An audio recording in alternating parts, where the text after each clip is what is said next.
Hey everyone, my name is Jack, and in this video I want to go over what REITs are and how they work. I'll break down how REITs work from a legal and tax perspective, their advantages and disadvantages to investors, and some guidance for getting started in REIT investing yourself. Please remember that I'm not a financial advisor and I'm just some guy. If you like this sort of content though, please give it a like since it would help me out a lot. So what are REITs? A REIT is a real estate investment trust. It's basically a company that sells shares of its real estate holdings, and rather than buying the property directly, you buy a share of the company that holds those properties. REITs are a useful tool for investing in real estate without needing to fork over a massive down payment. They also don't come with all the headaches associated with managing properties yourself. You can think of a REIT like a company on the stock market which sells shares of its ownership to investors, and investors get a dividend in return and can cash in on equity appreciation as well should they choose. Only a REIT must predominantly invest in real estate instead, so an investor is buying shares of a real estate company rather than some other type of company. There are REITs in every area of real estate, ranging from apartments to self-storage and just about every other real estate sector you can think of.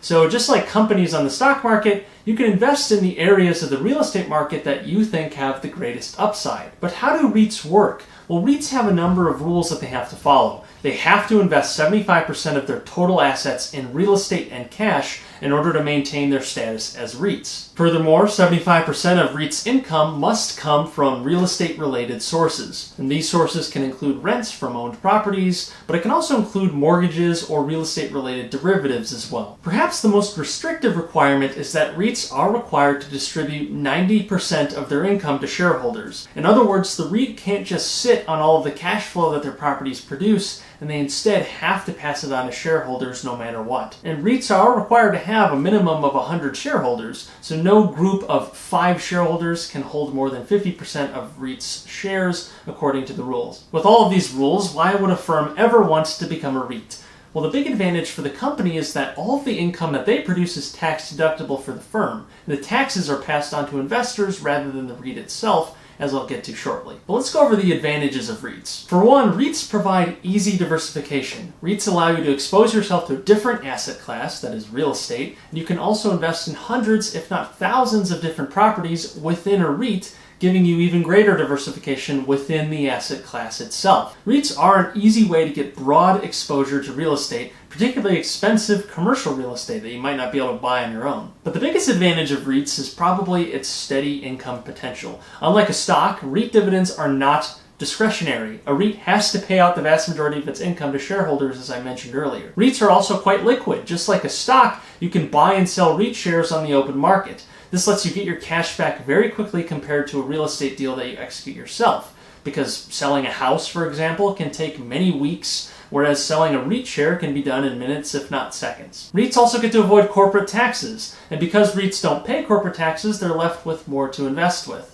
Although investors do have to pay ordinary income taxes on the REIT dividends, the REIT is left in a better position as a company in being able to avoid corporate taxes, at least arguably. The last big advantage of owning REITs is that they produce truly passive income. You get many of the benefits of real estate investing without having to manage the properties yourself. You just buy the REIT shares and hold them, and then you get the income. That is, unless of course the REIT fails, but that goes for any investment. As you can see, REITs have a lot of nice advantages that make them a useful tool for investors. Not only are they great diversification tools, they let you invest in real estate without so many of the headaches that can come with investing. Sadly, they are not perfect. Before investing in REITs, it's very important to understand their major disadvantages. The first disadvantage is taxes. As I mentioned before, although the REIT itself avoids corporate taxes, shareholders have to pay income taxes on their REIT income. This is unlike most stock dividends, which are treated more favorably for investors, sometimes being completely exempt from taxes depending on how many dividends you're bringing in.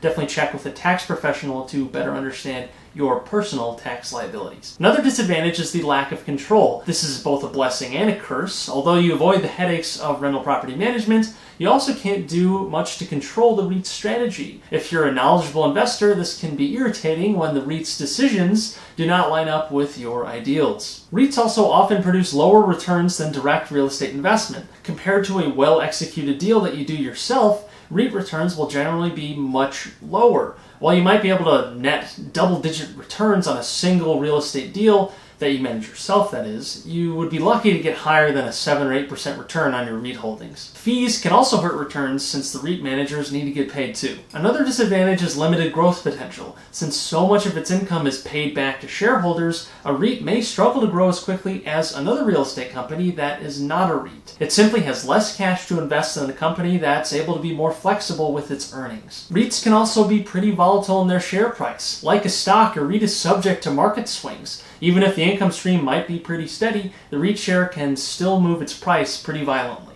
In short, REIT income is taxed as regular income for investors, longer-term returns can be limited, and you don't have direct control over the property management or the day-to-day operations of the buildings within that REIT, which is both a blessing and a curse at the same time.